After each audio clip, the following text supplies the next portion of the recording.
Olá, bem-vindo ao canal do Camponês Moderno, seu antídoto para a história romantizada, tá ligado? E o papo de hoje é sobre como preservar carne medievalmente sem refrigeração. A gente hoje abre a geladeira, pega um bife, super fácil, né? Mas imagina viver sem toda essa moleza. Sem energia elétrica, sem geladeira, a carne estragando em poucas horas na sua frente. Claro, isso é loucura, meu. O medo da fome, meu amigo, esse sim forçou a mente humana ao limite. Eles precisaram criar umas engenhocas incríveis, soluções impensáveis, tudo para não morrer de inanição. Você ouviu direito. Mas como esses caras faziam essa mágica sem geladeira para a carne não apodrecer, sem virar veneno? Você tem ideia? Então, eles inventaram soluções geniais para sobreviver à base da raça, né? Por falar em coisas que duraram séculos e desafiaram a lógica, que tal você deixar seu curtir, se inscrever no canal, para não perder as próximas descobertas que a gente vai trazer? E claro, ativa o sininho, pô. Olha, a verdade é que esses caras eram mestres da gambiarra, saca? Eles usavam o que tinham, a inteligência e a pura necessidade para criar uns métodos que, pra gente hoje, parecem magia, mas eram pura ciência empírica. Para começar, pensa comigo. Casas de gelo medievais. Pode crer, isso não é coisa de filme, não. No auge do inverno rigoroso, quando os rios congelavam, a galera se virava com os vendedores de neve. Tipo assim, a gente tem um entregador de gás. Eles tinham o cara que trazia blocos de gelo. Eles cavavam uns poços de uns 8 a 10 pés de profundidade. Você tem noção do trampo que é isso? Tipo uns 3 metros para baixo. Aí forravam tudo com palha seca, serragem ou folhas, um isolamento natural que era tipo um isopor da Idade Média. O objetivo? Manter a temperatura constante lá embaixo, longe das variações loucas da superfície. A carne era colocada em barris sobre ou ao lado desses blocos gigantes de gelo. A coisa era tão bem pensada que as casas de gelo eram sempre construídas no lado norte dos edifícios, para pegar o mínimo de sol possível e otimizar o resfriamento. E o gelo, mano, eles iam para os rios congelados, com serras especiais, cortavam blocos enormes. Imagina o perigo, o frio cortante que devia ser, o som da serra raspando no gelo, a umidade congelante que grudava na pele. Era um trabalho que exigia uma habilidade absurda para não cair na água gelada e virar picolé. Mas, na moral, era vital. Essa solução, que para eles era só uma forma de manter a carne mais fria, acabava desacelerando o crescimento bacteriano de um jeito drástico. Eles não sabiam o que era bactéria, mas sabiam que a carne durava mais. Essa engenhosidade salvava famílias inteiras da fome por semanas até meses. É surreal, velho. A capacidade humana de se adaptar e criar do nada. A partir daí, a gente vê que eles não dependiam só de gelo. Eles eram químicos por instinto, sacou? E se você acha que isso já foi pesado, curta se você também se sente mimado depois disso. Então olha só, eles também preservavam carne cozida com uma tal de coalhada de sal fermentada. Que loucura, né? Pegavam laticínios fermentados, tipo um iogurte bem azedo, misturavam com sal em proporções exatas. Antes disso, a carne era cozida por completo, geralmente fervida, para matar qualquer bactéria que já tivesse lá. Depois era tudo embalado junto. O leite, por exemplo, eles deixavam fermentando por dias, às vezes com culturas iniciadoras, até ele atingir um nível de acidez que as bactérias morriam de medo. O cheiro devia ser bem forte, aquele azedo característico da fermentação, mas era o que garantia a parada. A proporção de sal era crucial, tipo uma receita de alquimia. Pouco sal, a carne estragava. Sal demais, ficava intragável, quase que virava veneno do mesmo jeito. A galera tinha que ter a mão boa para não errar. A carne era arrumada em camadas alternadas com essa mistura de coalhada e sal dentro de potes de barro. Depois, esses potes eram selados com pano ou couro e uma camada de cera ou argila por cima para não entrar ar nem umidade. Imagine o cuidado, o som da argila sendo moldada, o cheiro de barro úmido misturado com azedo. Era um processo metódico que transformava uma refeição perecível em um estoque duradouro. Essa técnica não só conservava a carne, mas também dava um sabor único, meio ácido e salgado, que devia ser uma delícia depois de tanto tempo comendo mesmo isso. A precisão era tudo, e o resultado era uma comida segura e nutritiva. E do nada, eles usavam até cinzas de madeira para embalar e preservar a carne. Pode crer. As cinzas frias, que pra gente é lixo, para eles era um conservante top. A carne não podia estar totalmente crua nem completamente cozida. Geralmente ela passava por um defumado leve ou uma secagem parcial. Isso preparava a superfície para receber o tratamento. As cinzas de madeiras duras, tipo carvalho, mármore, béfula, eram as melhores porque tinham propriedades alcalinas que criavam um ambiente hostil para qualquer bactéria.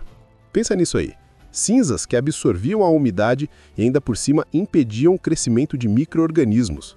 Eles pegavam uma caixa de madeira, forravam o fundo com cinzas, arrumavam a carne sem que uma tocasse na outra para não ter transferência de umidade e depois cobriam tudo com mais cinzas, embalando bem apertado. A sensação devia ser estranha. A carne meio seca, o cheiro de fumaça misturado com o pó fino das cinzas, a preocupação constante em manter tudo seco e fresco, longe de qualquer umidade que pudesse estragar o trabalho. Era um método de baixo custo, acessível para todo mundo que tinha uma fogueira, e mantinha o valor nutricional e o sabor da carne por um bom tempo. A genialidade em usar um subproduto do fogo para garantir a comida, sem condição. E não para por aí, porque o aproveitamento era total.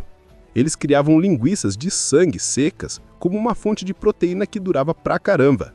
O que hoje a gente consideraria resíduo, para eles era uma mina de ouro. Assim que um animal era abatido, o sangue era coletado na hora, fresco, porque coagulava em minutos. Depois, misturavam esse sangue com grãos, tipo cevada, que era a escolha mais comum porque absorvia bem o sangue e dava a substância, e especiarias. Tudo isso era recheado em tripas e depois seco.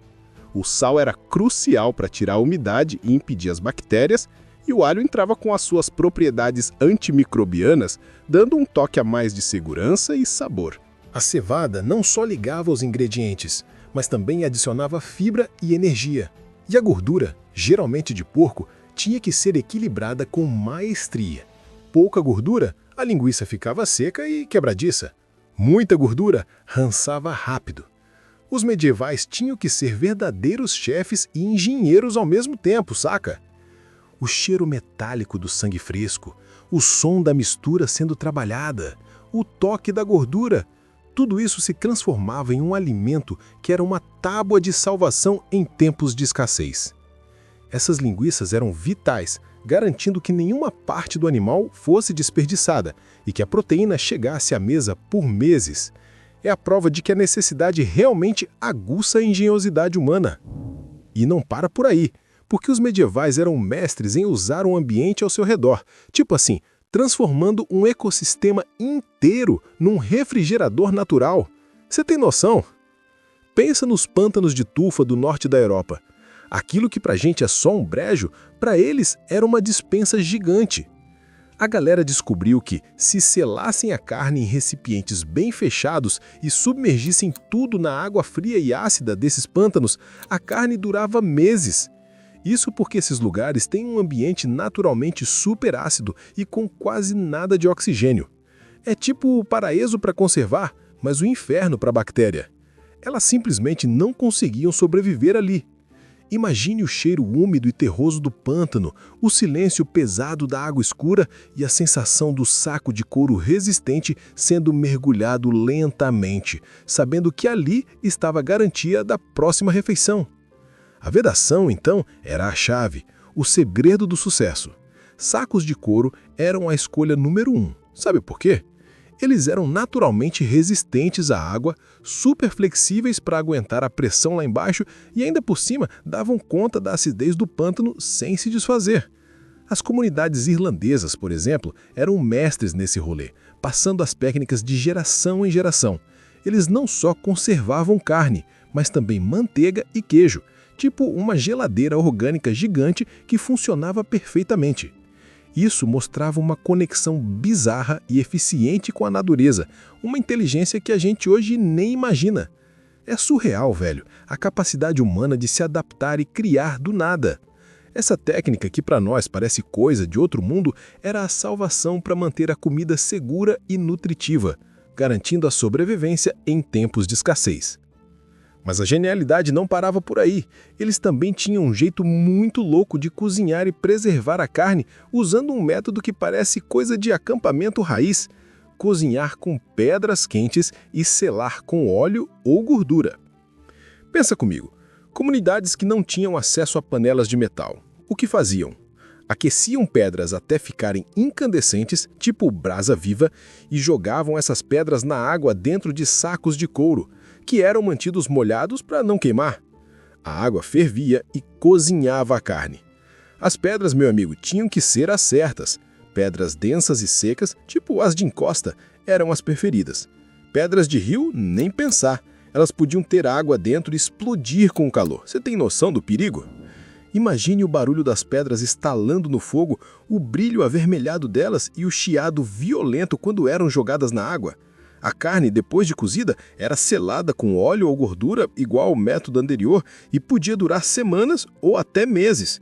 O desafio era que a carne cozida com pedras absorvia mais umidade, então precisava de um cuidado extra para secar antes de selar.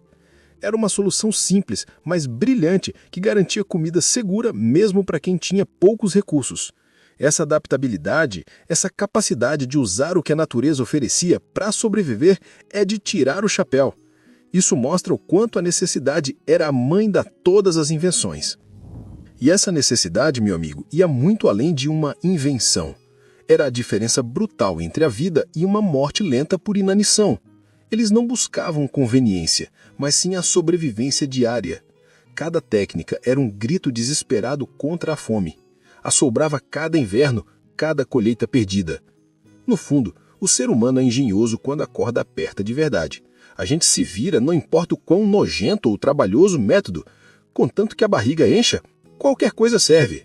Carne em cinzas ou pântanos não era gourmet, era a garantia de caloria, mesmo que o cheiro fosse duvidoso. Hoje, a gente reclama se o delivery atrasa, reclama do preço da carne no mercado. Mas imagine a pressão de cavar poços para gelo, ou de fermentar sangue para não morrer de fome. Nossas crises são um luxo perto da realidade brutal deles. Mal sabemos o que é a verdadeira luta pela comida. Então, antes que a próxima pane elétrica te deixe sem geladeira, ou que a próxima crise force você a pensar como um camponês medieval, talvez seja bom saber um pouco mais, não acha? Curta o vídeo se aprendeu algo além de riletes. Compartilha com quem ainda acha que carne aparece magicamente na gôndola. A história se repete, não é? Afinal, a civilização é só uma fina camada de gelo sobre a brutalidade da sobrevivência. Uma ilusão de controle alimentada por geladeiras e deliveries, mas quando a estrutura falha, o instinto básico de encher a barriga volta com tudo. E aí, meu amigo, você vai ter que se virar.